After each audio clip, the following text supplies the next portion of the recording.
शिवपाल यादव के दाव ने बीजेपी में अमित शाह को किया हैरान। क्या अखिलेश यादव को बना पाएंगे सीएम? सालों तक जिसके भरोसे जीतती आई है बीजेपी, उस पर चाचा ने खेला है दाव। क्या दे पाएंगे बीजेपी को घाव? जानिए। इस बार सियासत के चाणक्य कहे जाने वाले अमित शाह को भी शिवपाल यादव ने सोच में डाल दिया है, क्योंकि यूपी की राजनीति में ऐसा दाव चला गया है जिसकी गूंज लखनऊ से दिल्ली तक सुनाई दे रही है। बीजेपी जिस सियासी गणित को सालों से अटल मानकर चल रही थी, अब उसी गणित की नींव हिलती दिख रही है, जिसकी वजह शिवपाल यादव है, जिनका एक बयान भर नहीं बल्कि एक पूरा राजनीतिक संदेश माना जा रहा है। राजनीतिक पंडित कह रहे हैं कि ये कोई सामान्य बयान नहीं बल्कि सीधे उस वोट बैंक पर हमला है जिसे बीजेपी अपनी सबसे मजबूत ढाल मानती है। यही वजह है कि शिवपाल यादव की इस चाल को बीजेपी के लिए खतरे की घंटी कहा जा रहा है। दरअसल मऊ पहुंचे शिवपाल यादव ने जिस अंदाज में बीजेपी के ब्राह्मण विधायकों की बैठक और प्रदेश अध्यक्ष की चेतावनी का जिक्र किया, उसने सियासी तापमान अचानक बढ़ा दिया है। शिवपाल यादव ने साफ कहा कि बीजेपी से दुखी ब्राह्मण नेता समाजवादी पार्टी में आ जाएं, उन्हें पूरा सम्मान मिलेगा। ये सीधी सी बात नहीं बल्कि बीजेपी की उस दीवार में दरार डालने की कोशिश है जो सालों से ब्राह्मण समर्थन के दम पर खड़ी रही है। ऐसा जानकार दावा कर रहे हैं क्योंकि यूपी की राजनीति में ब्राह्मण वोट बैंक को हमेशा निर्णायक माना गया है और बीजेपी को ये ताकत लंबे समय तक एकजुट रूप में मिलती रही है। अब अगर इसी वर्ग में असंतोष बढ़ा तो समीकरण पूरी तरह बदल सकता है। शिवपाल यादव का यह बयान किसी मंचीय जोश में दिया गया वाक्य नहीं माना जा रहा, क्योंकि उन्होंने ये बात बेहद सोच समझ कर कही है। सियासी जानकार मानते हैं कि शिवपाल यादव यूं ही कुछ नहीं बोलते। अगर उन्होंने ब्राह्मण समाज को खुला न्योता दिया है तो इसके पीछे जमीन पर चल रही गतिविधियों की पुख्ता जानकारी जरूर होगी। बीजेपी के अंदरूनी हालात और विधायकों की नाराजगी को लेकर के पहले से ही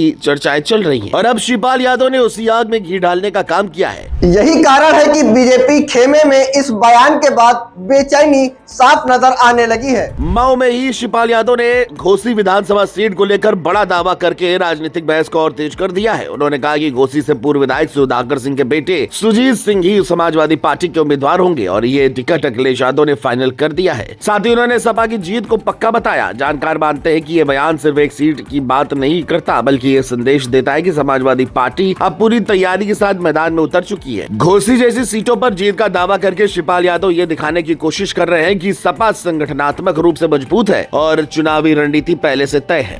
पीडीए रणनीति को लेकर शिवपाल यादव ने जो बात कही वो भी बीजेपी के लिए परेशानी बढ़ाने वाली है। उन्होंने कहा कि पिछले दलित और अल्पसंख्यक समाज उपेक्षित है और इन्हें साथ लेना समाजवादी पार्टी की प्राथमिकता है। उन्होंने साफ किया कि बीजेपी को हटाने के लिए पीडीए ही उनकी रणनीति है। खास बात यह है कि उन्होंने सवर्ण समाज खासकर ब्राह्मणों को भी इस दायरे से बाहर नहीं रखा, बल्कि ये बताया कि सवर्ण समाज के बहुत से लोग हमेशा सपा के साथ रहे हैं। राजनीतिक पंडित मानते हैं कि अगर शिवपाल यादव का ये दाव जमीन पर असर दिखाने लगा तो बीजेपी की मुश्किलें बढ़ सकती है, क्योंकि बीजेपी की जीत का बड़ा आधार हमेशा ब्राह्मण वोट बैंक को माना गया है। अगर इस वर्ग में सेंध लगती है तो समीकरण बिगड़ना तय है। ऐसे में अखिलेश यादव को मुख्यमंत्री बनाने की जो कोशिशें तेज हो रही है वो बीजेपी के लिए बड़ी चुनौती बन सकती है। शिवपाल यादव का ये कदम सिर्फ बयान नहीं बल्कि आने वाले चुनावों की पटकथा का संकेत माना जा रहा है। अब देखना होगा कि ये सियासी चाल कितना असर दिखाती है, लेकिन इतना तय है कि इस बयान ने यूपी की राजनीति को एक बार फिर उबाल पर ला दिया है।